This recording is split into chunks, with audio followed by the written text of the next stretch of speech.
Bitcoin के price में अभी तक कोई बड़ा चेंज नहीं आया है। 1,03,000 के लो भी देखे हैं, 1,06,000 के हाई भी देखे हैं और 1,04,000 5,000 डॉलर्स की रेंज चल रही है। पिछले कुछ दिनों के अंदर काफ़ी बड़ी न्यूज़ अपडेट्स आई हैं, उनको डिस्कस करेंगे और समझने की कोशिश करेंगे कि आने वाले दिन में क्या होने वाला है क्रिप्टो मार्केट में बिटकॉइन का, क्योंकि बिटकॉइन से ही कहीं ना कहीं मार्केट रंगीन रहता है ना। अगर बिटकॉइन अच्छा परफॉर्म कर रहा है तो मार्केट आपको रंगीन हरा भरा देखने को मिलेगा। तो सबसे पहले कोई भी फाइनेंशियल एडवाइस नहीं है। अगर आप किसी भी क्रिप्टो में इन्वेस्ट कर रहे हो तो बिना रिसर्च के कोई भी इन्वेस्टमेंट मत करना, वो सबसे ज़्यादा ज़रूरी है। बिटकॉइन के जो प्राइस हैं वो 1,04,000 1,05,000 डॉलर्स की रेंज पे चल रहे हैं और जून का महीना शुरू हो चुका है। आज 5वां दिन है, ठीक है। ऑलमोस्ट 4-5 दिन बीत चुके हैं जून के, ठीक है। और 1,03,000-4,000 डॉलर की रेंज चल रही है। इस जून की स्टार्टिंग में बहुत सारी कंपनीज ने बिटकॉइन परचेज किए। कल भी हमने 4 ऐसी न्यूज़ डिस्कस की थी जिसके अंदर कुछ कंपनीज हैं जिन्होंने बिटकॉइन परचेज किए। पहली अच्छी न्यूज़ है सिमिलर साइंटिफिक की तरफ से। आई थिंक $20 मिलियन के जो हैं बिटकॉइन परचेज किए सिमिलर साइंटिफिक ने कल के दिन, है ना, जो हमने न्यूज़ डिस्कस की थी। और पहले भी परचेज कर चुका है सिमिलर साइंटिफिक, ठीक है। इसी के साथ नैस्डैक लिस्टेड कंपनीज हैं, ठीक है।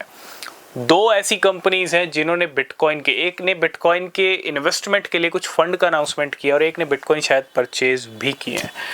तो दोनों नैस्डैक, एक का नाम है के-वेव मीडिया, ठीक है, और एक का नाम और है, ठीक है। 2 कंपनीज ऐसी हैं जिन्होंने बिटकॉइन की इन्वेस्टमेंट के लिए फंड का यहाँ पे जुगाड़ किया है।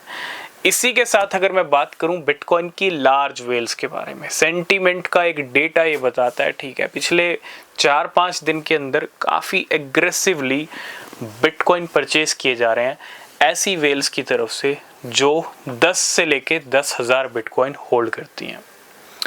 ये डेटा ये बताता है कि ऐसे वॉलेट, ऐसी वेल जिनके पास 10 बिटकॉइन से लेके 10,000 बिटकॉइन है और इन्होंने पिछले 5 दिन यानी 1 वीक का डेटा ऑलमोस्ट मैं लेके चलता हूँ, मई एंड से लेके अब तक का जो डेटा है वो ये है कि 80,000 बिटकॉइन इन वेल्स ने अपने नाम किए और कितनी एग्रेसिवली बिटकॉइन परचेज किए।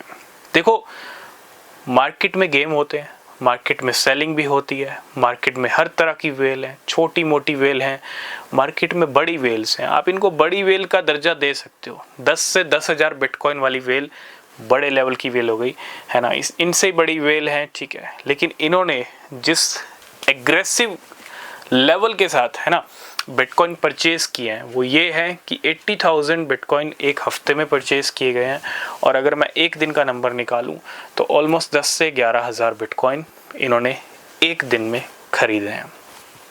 अब जहां 3-4 कंपनीज ने बिटकॉइन खरीदे और अनाउंसमेंट किया, ठीक है, वहीं दूसरी तरफ बिटकॉइन वेल्स ने बिटकॉइन खरीदे।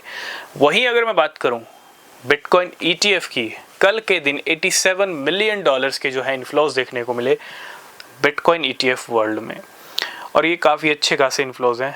काफ़ी अच्छे इन्फ्लोज चल रहे थे, उसके बाद एक दिन ऐसा ब्रेक लगा जब आउटफ्लो निकला था, ठीक है।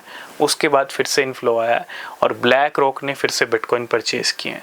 तो कह सकते हैं कि जिस तरह का माहौल चल रहा है बिटकॉइन को खरीदने का, ठीक है, एक गेम हो सकता है, गेम से किनारा नहीं करेंगे, गेम तो कितना मार्केट का पार्ट है, लेकिन उम्मीद है कि बिटकॉइन इस महीने भी नया ऑल टाइम हाई लगा सकता है और जल्दी ही एक और इम्पॉर्टेंट डेट आ रही है, ठीक है, उसका भी थोड़ा सा ध्यान रखिएगा। तो ये कुछ न्यूज़ थी, कुछ अच्छी न्यूज़ जो यही बताती हैं कि पिक्चर अभी बाकी है। रिसर्च करना, तब तक के लिए बाय बाय।